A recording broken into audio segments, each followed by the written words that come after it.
네, 수요일 아침 M7 기업 상황 점검하고 출발해 보도록 하겠습니다. 가장 먼저 체크할 기업 테슬라입니다.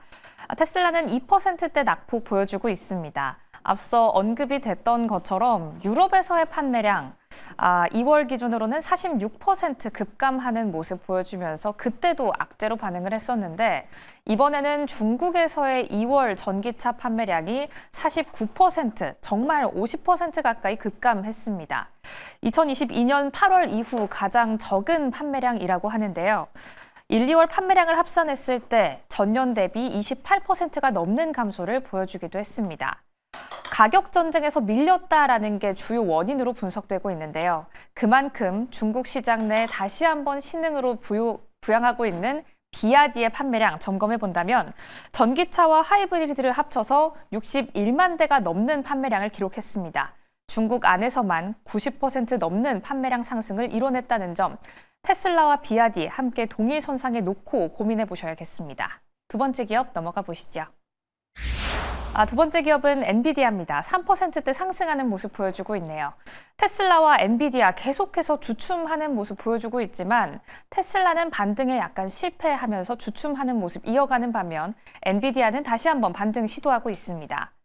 앞서 지난 거래일에 있었던 관세 쇼크, 그리고 엔비디아의 H20 칩에 대한 중국으로의 수출 우려 때문에 어제 지난 거래일은 9% 정도 급감하는 모습 보여주기도 했었죠.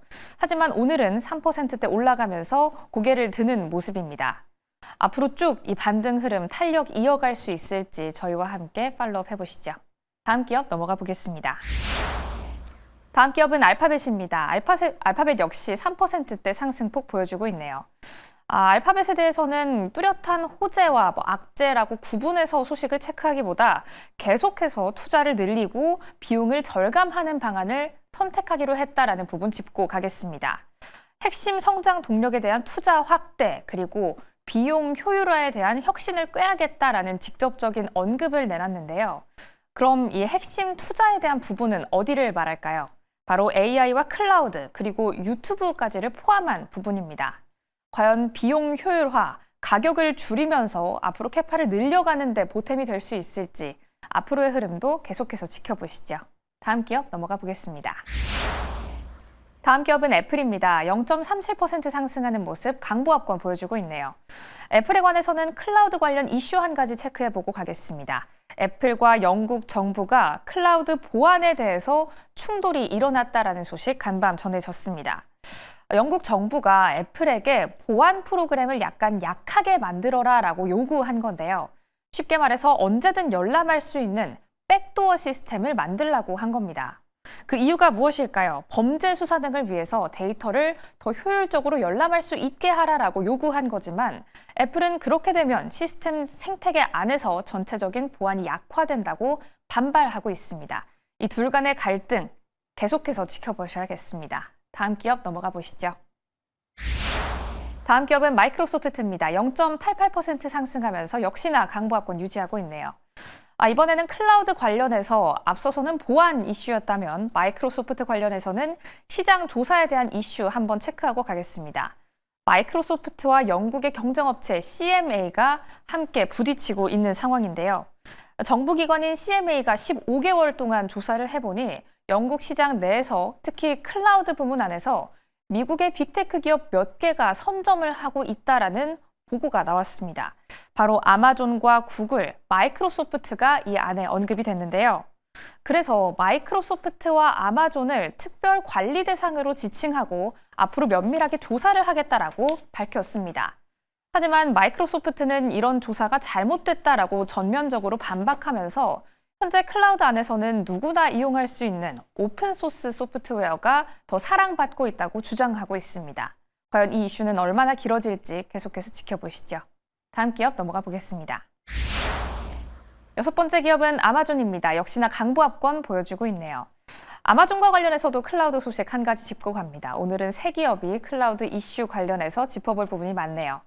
이번에는 인도 클라우드 시장을 선점합니다. 82억 달러를 투자하겠다라고 밝힌 건데요. 인도에 빠르게 성장하고 있는 클라우드 시장을 선점하겠다라는 의견으로 풀이됩니다. 그럼 인도의 클라우드 시장 우리는 얼마나 기대를 해볼 수 있을까요? 2023년 규모로는 83억 달러였다면 2028년에는 242억 달러까지 전면적인 성장이 예상되고 있다고 합니다. 과연 인도와 관련해서는 어떤 이야기가 추가로 들려올지 나오는 대로 이야기 전해드리도록 하겠습니다. 마지막 기업 살펴보시죠. 마지막 기업은 메타입니다. 0.94% 약보합권으로 마무리하고 있네요. 메타에 관해서는 지난 딥시크 사태라고 불러야 할까요? 딥시크 쇼크가 있었을 때도 탄탄한 수익성을 바탕으로 20거래일 연속 상승하는 흐름을 보여준 종목이기도 합니다. 이 이유에는 무엇이 있을까라고 살펴보면 탄탄한 수익성이 뒷받침해주고 있었기 때문인데요. 물론 이 수익성, 광고에서 나오는 수익성이었습니다. 이제는 이런 광고 수익 조금 더 높일 거라고 합니다. 메타의 두 기둥, 인스타그램과 페이스북, 그리고 왓츠앱에 비즈니스 AI 챗봇을 도입하면서 광고 타겟층을 조금 더 효율화하겠다라는 건데요. 이제 이 서비스에서 AI 챗봇이 추천한 상품까지 구매할 수 있게 된다고 합니다. 과연 앞으로의 수익성 얼마나 더 기대해 볼 수 있을지 지켜보도록 하겠습니다. 이렇게 7개 기업 상황 점검해 봤습니다. 이제부터는 타이거 인베스트 황윤석 대표와 이야기 나눠볼게요. 네, 대표님 안녕하세요. 안녕하십니까. 네, 수요일에 마감 상황 함께 전해주시죠. 네, 방금 전만 해도 나스닥이 플러스였는데 지금 마감 상황에서 나스닥도 하락으로 돌아서면서 3대 지수가 모두 하락하는 모습을 보여주고 있습니다. S&P 500이 마이너스 1.2% 정도 하락을 했고요. 다우지수가 오늘 하락폭이 큽니다. 마이너스 1.5% 정도 되고 있고요. 나스닥은 지금 마이너스 0.35%. S&P 500에 11개 업종이 있는데 그중에 이제 기술주를 제외한 전 업종이 하락 마감하는 모습을 보여주고 있습니다. 지금 자고 나면 관세이기 때문에 지금 투자자들 마음이 편하지 않은데요. 지금 트럼프 대통령 드디어 캐나다, 멕시코에 관세 부과하고 있고요. 중국에 이제 관세 부과가 스타트되는 모습입니다. 우리말에 이제 결자 해지란 말이 있잖아요. 네. 매듭을 묶은 사람이 풀어야 되는데 이게 결국은 트럼프 대통령이에요. 예, 그래서 캐나다가 미국에 이제 보복 관세를 하겠다 이런 얘기도 나오고 있고요. 미국 수입품에 대해서 25% 보복 관세 하겠다 그랬더니 트럼프 대통령이 뭐라고 했냐면 그렇게 보복 관세를 하면 미국도 그에 상응하는 관세를 동일하게 인상하겠다. 네. 이렇게 발표를 했습니다. 그래서 이게 도대체 관세 전쟁이 언제 끝날지 모르겠고요. 중국도 역시 미국의 추가 관세에 대해서 10일부터 미국의 농축산물에 대해서 최대 15% 보복 관세를 하겠다라는 발표를 해서 지금 계속 이 관세에 대한 우려가 나타나고 있고요. 조금 전에 끝난 윌리엄스 뉴욕 연은 총재 연설에서도요. 관세 영향은 여전히 불확실하다라는 얘기를 했고요. 미국의 경제 성장률이 둔화될 거다. 또 인플레는 2%대로 완화될 것이다. 이런 취지로 발언을 마쳤습니다. 네, 전반적으로 오늘도 버텨내기 참 어려운 시장이었습니다. 특히 언급을 해주셨던 것처럼 요즘은 정말 자고 일어나면 관세 이야기가 계속해서 휘몰아치는 것 같아요. 관세를 부여한다. 또 이에 대해 대응해서 또 보복 관세를 부여한다. 이런 이야기가 들려오고 있는데 이런 와중에 트럼프 대통령이 오늘 임기 첫 시작으로 첫 의회 연설을 앞두고 있습니다. 관전 포인트가 어떻게 되는지 한번 짚어보도록 할 텐데요. 현재 시간으로는 4일, 우리 시간으로는 오늘 오전 11시에 진행이 됩니다. 어떤 부분들을 또 체크를 해봐야 할까요? 이제 관세에 대한 부분을 완화하든지 유예하든지 연기하는 흐름이 나와야 될 것 같고요. 네. 그러니까 유연하게 대응하는 모습이 나오면서 투자자들의 냉각된 투자 심리를 좀 풀어줘야 될 것 같아요. 그리고 지금 또 국정연설에서 그동안 이제 우크라이나에 대해서 이제 모든 지원을 일시적으로 중단할 거다 이렇게 발표를 했었는데 네. 또 국정연설에서는 우크라이나 광물 협정에 대해서 발표하고 싶다 또 이렇게 얘기를 했어요. 어떤 내용이 담길지는 모르겠습니다만 그래서 이제 저는 미국 주식 투자자면서 또 애널의 입장에서 보면 이번 국정연설에서 그동안의 시장의 흐름을 좀 바꿀 수 있는 그런 내용들이 좀 발표되기를 기대하고 있습니다. 네, 전반적으로 우리의 좀 기대에 미칠 수 있는 이야기가 좀 평화적이라고 할까요? 이런 이야기가 좀 나와줬으면 좋겠네요. 우리 시장 다시 한번 안정화를 꾀해봤으면 하는 바람입니다. 그럼 이제 특징주로 한번 이어가 보도록 할게요. 저희 또 엔비디아가 실적 발표 이후에 계속해서 부진한 흐름을 보여주다가 반등을 조금 시도하는 모습이에요. 네. 어제도 좀 조심스럽게 대응을 해보자라고 이야기를 나눴는데 반등의 시작일지 또 이 반등의 이유는 무엇일지도 궁금합니다. 지금 여기 보면 이제 1월 7일에 기록한 153달러가 이제 사상 최고가죠. 그리고 나서 주가가 지금 쭉 하락하는 모습을 보여주고 있는데 지금 여기서 이제 반등이 나오면서 양봉의 모습을 하고는 있는데 이게 과연 이제 반등의 시작일까 하는 것에 대해서는 이제 퀘션 마크입니다. 그 이유가 뭐냐면 엔비디아 칩이 이미 싱가포르나 말레이시아를 통해서 우회적으로 중국에 수출이 된다, 이런 불법 유통이 된다, 이런 거에 대해서 감시를 하고 조사를 하겠다라는 얘기가 나오고 있고요. 네. 그다음에 또 하나는 호재라고 할 수 있는데 엔비디아 AI 칩을 생산하는 폭스콘이 9억 달러 정도를 투자해서 멕시코에 공장을 연내 준공하겠다 그랬는데 멕시코에 대해서 25% 관세를 때린다면 결국 이게 또 부메랑이 돼서 돌아오는 그런 우려가 있어요. 그다음에 네. 이 엔비디아는 계속해서 이 관세 및 중국 수출 제한 조치에 대해서 영향을 받을 수밖에 없는 상황이기 때문에 이거에 대해서는 좀 더 지켜보는 게 좋을 것 같고요. 지금 오늘 장에서 이렇게 좀 장중에 한 5% 가까이 한 3, 4% 정도 상승이 나오다가 종가 부분에서는 이제 나스닥이 하락하면서 상승 탄력이 좀 둔화됐어요. 그래서 객관적으로 보는 입장에서는 낙폭 과대에 따른 기술적인 반등이다, 이렇게 볼 수밖에 없을 것 같습니다. 네. 주봉에서도 보면 역시 하락 추세가 완전히 마무리된 건 아니라고 보여지기 때문에 제 생각에는 지금 120달러에서 125달러 정도에서 안착하는 모습을 보여준다면 확실하게 바닥을 찍었다라고 볼 수 있을 것 같아요. 그런데 역시 엔비디아가 반등하면서 뭐 암홀딩스라든지 아니면 브로드컴 같은 반도체 관련주들도 낙폭을 줄이거나 반등하는 모습을 보여주고 있기 때문에 역시 AI 반도체는 역시 엔비디아를 볼 수밖에 없다, 이렇게 말씀드리고 싶습니다. 네, 또 간밤 시장에서 시장의 막판으로 갈수록 반도체주가 다시 한번 좀 선방을 해주는 모습 보여주곤 했었는데 엔비디아 관련해서도 그 흐름 함께 짚어봤습니다. 하지만 여전히 이 엔비디아 관련한 흐름은 조금 더 조심스럽게 지켜보시는 게 좋을 것 같네요. 이렇게 엔비디아 한번 다뤄봤고요. 이제 금 한번 이야기를 해보려고 합니다. 금이 연일 사상 최고치를 계속해서 경신을 하고 있어요. 이런 상황에서 우리가 또 주목해볼 금 관련된 종목 이야기를 해주신다고요? 네, 지금 안전자산 선호 현상이 두드러지게 나타나고 있는데요. 그래서 말씀해 주신 대로 이제 금이 연일 사상 최고치를 돌파를 하면서 온스당 2,945달러, 그러니까 3,000달러에 근접하는 모습을 보여주고 있어요.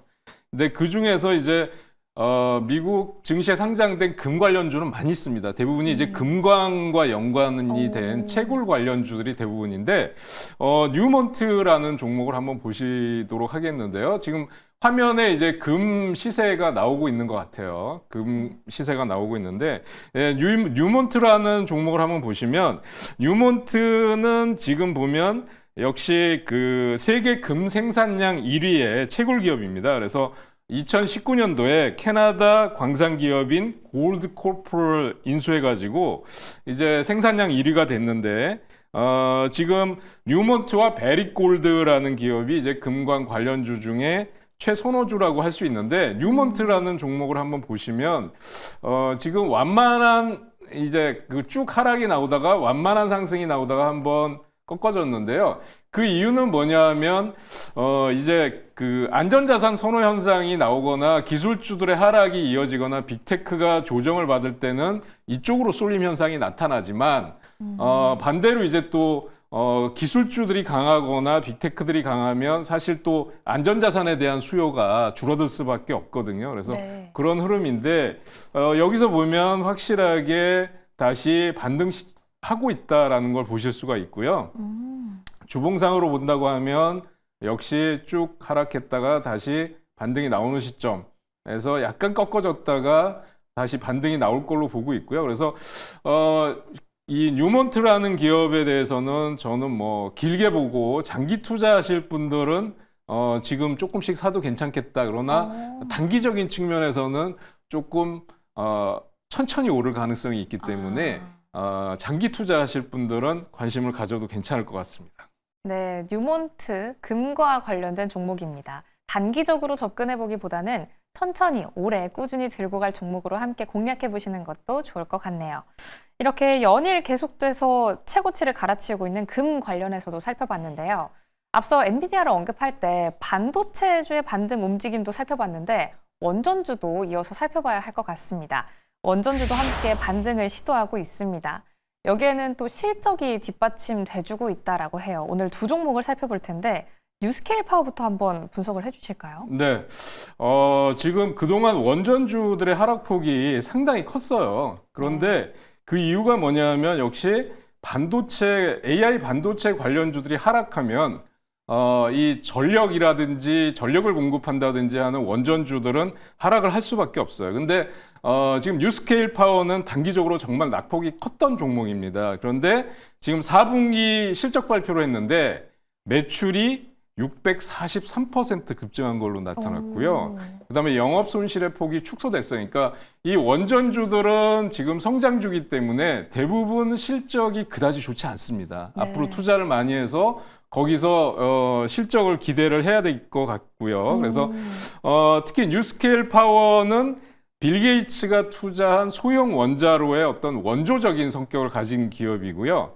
그다음에 존 홉킨스 CEO가 최근에 코멘트를 했는데 미국 원자력 규제위원회에서 설계 승인과 인증을 받은 최초이자 유일한 소형 원자로 모듈 기업이다라고 발표를 했고요. 그 기술을 보유하고 있다.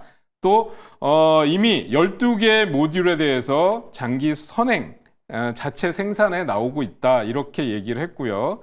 이미 SMR 분야의 선도적인 기업이다라고 얘기를 했습니다. 그런데 지금 여기 보시면 지금 AI 반도체가 하락하면서 낙폭이 상당히 컸죠. 그래서 작년 11월 29일에 기록했던 32.3달러에서 지금 주가가 거의 반토막이 났어요. 17달러 정도에서 반등이 나오고 있는 상태입니다. 그래서 지금 여기서 보시면 쭉 하락했다가 단기 반등이 나왔다가 그대로 저점을 확인하고 있는 모습인데요.